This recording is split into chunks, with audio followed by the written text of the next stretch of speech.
안녕하십니까 여러분. 누리PD 김준입니다. 자, 제목이 기상천외하죠. 변희재가 비례대표? 그것도 민주당 비례대표? 이게 말이죠. 뭐 제가 지어낸 말은 아니고 손혜원 전 의원 아시죠? 그야말로 그 당시 좌파의 초선 의원이지만 4선급, 5선급 중진 대우를 받았던 인물이죠. 김정숙이와 동기동창. 사석에서 만나면 인연아 전연아 하고 부르는 사이 그렇게 알려져 있죠. 이 손혜원이가 요즘 유튜버로 이제 변신해 있죠. 꽤 성공했더라고요. 구독자가 벌써 30만 명이 넘어갔고 매일매일 많은 업로드물을 이렇게 보이고 있습니다. 그리고 돈을 벌기 위해서 온갖 여러 가지 어떤 장치를 해놓고 있더라고요. 그리고 광고도 막 하고 이렇습니다. 사적인 광고죠. 자, 그런데 최근에 이 손혜원 TV에서 정말 기상천외한 제목의 영상물이 실시간으로 올라온 게 있는데요. 제목이 이렇습니다. 박지원과 변희재 둘 중 한 명을 비례대표 국회의원으로 뽑는다면 여러분은 누구에게 한 표를 주시겠습니까? 뭐 이런 식입니다. 그런데 놀라운 것은 그 아래 댓글을 쭉 이렇게 보면요. 압도적입니다. 압도적. 예, 그거를 제가 한번 이렇게 좀 들여다볼게요.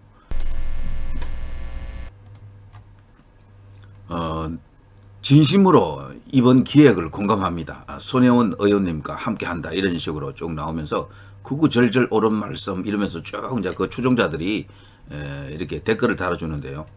여기 보면요. 박지원은 게임이 안 되네. 변희재 완성입니다. 압승입니다. 압승.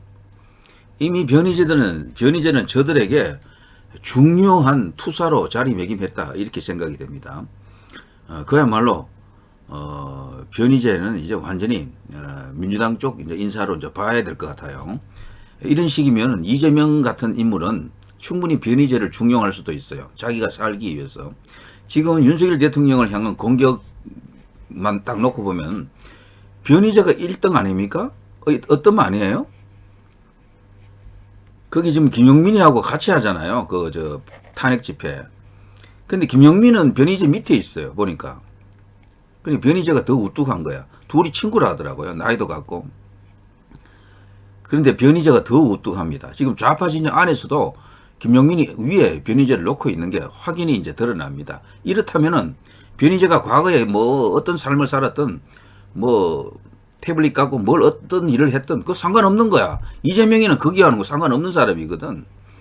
문재인은 몰라도 이재명은 상관이 없다고요.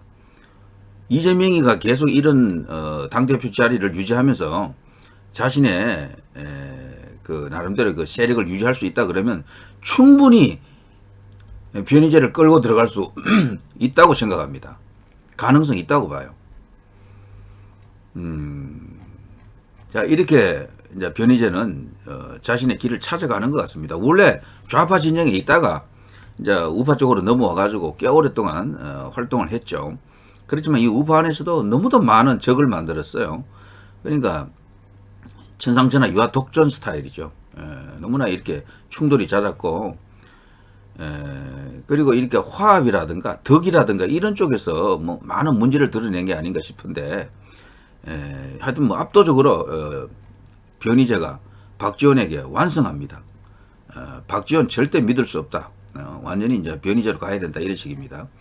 자, 이렇게 되자 변희재가 운영하는 그 유튜브 채널 미디어 워치 있죠. 거기를 제가 한번 이래 쭉 가보니까요. 일단 동영상 항목을 제가 한번 클릭해 보니까 나와 있는 제목들만 봐도 딱 답이 다 나와요. 더 탐사와 조정훈. 그리고 손혜원에서 이야기하던 그것도 자기가 또 올렸네요. 변희재는 윤석열 상대 최적화된 투사. 이거를 변희재 자신의 유튜브 채널에 또 올려놨습니다. 그리고 변희재 스스로가 뭐 완전히 좌진영에서 좌측 인사들이 좋아하는 그런 프레임으로 그런 어떤 제목이 쫙 하니 다 깔려 있습니다. 이렇게 되면서 한때 이 미디어 워치는 20만이 채 안 되는 구독자로 오랫동안 횡보를 했거든요. 더 이상 구독자가 늘지 않고 있었는데 어느새 34만 명까지 올라왔네요. 이렇게 되면 아마 돈도 많이 벌었을 겁니다. 그 사이에. 억대 뭐에 진입하지 않았나 생각합니다. 매달 한 억 정도는 벌 것 같아요. 이 정도면은. 그러니까 성공한 거죠. 본인으로서는 이런 식이라면은. 자, 이렇게 되면 이 변희재는요, 태블릿도 놔버릴 수가 있어요. 태블릿도. 본인은 그랬어요. 자신의 태블릿만 믿어주고 여기에 대해서 지지를 보내준다면은 악마한테도 제가 영혼을 팔겠다. 그런 말을 한 적이 있어요. 이 변희재가. 그런데 이 정도 되면은 완전 야권 인사로 이제 들어가 버릴 것 같으면은 뭐 태블릿 이것은 관심 없는 거죠. 이제 집에 던진다고 봐야죠. 이거는 달리 말하면 박근혜 대통령 이슈가 이제 완전히 이제 제도권에서는 사라졌다. 이래 보시면 될 것 같아요. 나중에 역사의 영역으로 남을 수 있겠어요. 이래 되면은. 이런 큰 사화들이 조선시대에 많았잖아요. 그게 이제 밝혀지는 것은 한참 뒤입니다. 100년 뒤 이런 식이라고요. 당대에 이런 것을 뒤집는 일이 정말 어렵거든요. 혁명이 아니고는 불가능합니다. 제도권 안에서는 안 된다는 거죠. 도저히. 이제 그런 것을 이제 어느 정도 짐작해 하고 있다. 정말 웃기는 세상이네요. 참 재미도 있습니다. 여기서 말하는 재미는 제가 이런 식으로 하면서 이렇게 냉소적으로 재미있는 표현을 하면은 댓글에 보면 그게 왜 재밌습니까? 이렇게 또 다시는 분들이 있더라고요. 그런 의미가 아닙니다. 예, 이제 곧이곧대로 제가 말을 해야 되는데 하면서 이렇게 애들로 칠 때가 있는데 그거는 재밌어서 재밌다는 게 아닙니다. 절대. 자, 그런데 이 손혜원 의원은 이 기본적으로 이 글쟁이 아닙니까? 유튜버를 해놓은 거 보니까요. 나름대로 이게 크게 성공할 것 같아요. 이쪽 좌진영에서 이런 쪽으로 감성도 어느 정도 이렇게 잘 포장되어 있고, 그리고 저 작가 특유의 그런 어떤 창의력 이런 것들이 좀 보입니다. 다만 이제 노선이 다르니까 이제 완전히 이제 삐딱선이죠, 삐딱선. 이제 어쨌거나 이런 상황. 세상은 돌고 돕니다. 그런 변희재가 요즘은요, 가장 친한 친구가 김용민, 강성범 이런 좌파들이죠. 강성범과 함께 둘이 저녁 식사하는 사진을 이렇게 떡하니 올려놓고 있네요. 자신의 카페에서 오늘 강성범과 골프 저녁을 하며 신년 프로 논의를 했습니다. 라면서 삼겹살, 대패 삼겹살 같아요. 하고 술꾼이죠. 이 변희재도. 강성범이하고 둘이 이렇게 포옹을 하면서 술상 앞에서 사진을 찍은 이 사진이 있습니다. 제가 보여드리고 싶었지만 일부러 이제 안 보이겠습니다. 이런 어떤 좌파 진영의 얼굴을 우리 저 구독자들은 애독자들은 안 보시려 하더라고요. 아예. 말로만 해달라고 자꾸 이런 분들이 많아서 될 수 있는 대로 저도 이제 사진은 잘 이제 쓰지 않으려고 합니다. 저도 편하고 좋습니다. 사진 쓰고 하는 게 그게 힘들거든요. 끌고 오고 뭐 일일이 캡처하고 그런 어떤 부담도 되고 그냥 얼굴만 갖고 이렇게 말로 하는 게 사실 쉽죠. 저도 훨씬.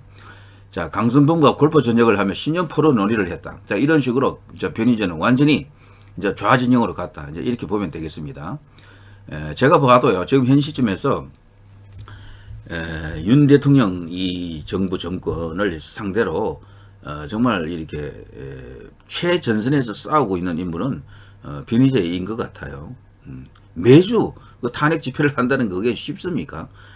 그와 함께 자신이 이 채널, 운영하는 이 채널에서 연일 그냥 대포를 쏴야 되는 거죠. 그런데도 기이한 것은 변희재가 아무런 어떤 법적 제재를 받지 않는 상태로 이제 이어지는 것을 보고 이제 우파 진영에서는 이제 이상하다. 왜 저 정도로까지 발언하는데 놔두지? 명예훼손 아니야? 뭐 이런 식으로 그런 어떤 발언도 많았다는 거죠. 그리고 윤석열 대통령이나 김건희 여사만 저격하는 게 아니고 우파에 있는 많은 인사들도 다 저격합니다. 뭐 강용석부터 해가지고 뭐 쭉쭉쭉 뭐 거기 언급 안 된 사람이 몇 없을 정도입니다. 이런 식으로 이제 변희재는 완전히 자신의 노선을 이제 찾은 것 같아요. 원래의 다리로 돌아간 것입니다. 원래는요, 좌파에서 우파로 오는 거는 많아요. 근데 우파에서 좌파로 가는 것은 거의 없습니다. 그런데 변희재 같은 경우는 좌파에서 우파로 왔다가 다시 좌파로 간 것이니까 특이한 예외로 치면 되겠습니다. 사실 원래 우파였는데 나는 우파 이게 노선이 맞지 않아. 이건 털렸어. 좌파로 가겠어 하는 사람들은 뭐 완전히 없지는 않겠지만 정말 드뭅니다. 그러나 좌파 운동을 하다가 야 이건 역사와 민족 그리고 국가에 맞지 않는 길이야. 우파가 맞는 것 같아. 그래서 우파로 오는 사람은 많습니다. 당장 뭐 김문수부터 해서 뭐 굉장히 많죠. 그게 이제 좌와 우의 차이입니다. 좌파는 사실 시야가 좁습니다. 우물안 개구리들이에요. 세계적인 관점에서 글로벌 시각으로 보게 되면 한국형 좌파는 완전히 이게 시대와 맞지 않는 그런 흐름을 타는 좀스런 좀비들에 불과합니다. 그런 것을 막 그냥 마치 고상하고 인권을 존중하고 뭐 도덕적이고 그리고 서민을 챙기고 이런 식으로 오해되는 거죠. 그런 식으로 선동당해가지고 국민들이 지금 잘못 알고 있는 거죠. 자, 아무튼 변희재의 변신을 보면서요. 변신해서 변신한 것 같아요. 정말 세상은 참 돌고 도는구나 이런 생각을 다시금 하게 되고 정말 이게 우연한 어떤 시도이긴 하겠지만 저는 개인적으로 이재명이라면은 충분히 이 변희재를 스카우트할 수 있다고 저 봅니다. 어느 날 갑자기 이재명의 최측근이 될 수도 있는 변희재다. 저는 그렇게 생각합니다. 변희재도 꿈이 국회의원이죠. 한번 출마했었죠. 그때 한 3% 나왔던가요? 꽤 많이 나온 겁니다. 사실 무명초 아닙니까? 제도권 안에서 볼 때는. 그런데도 그 정도 나왔던 것은 적게 나온 것은 아니다.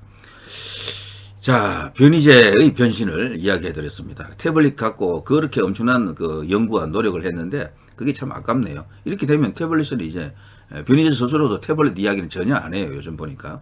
끝난 것 같습니다. 자, 누리 PD 김준이었습니다. 여러분 대단히 감사합니다.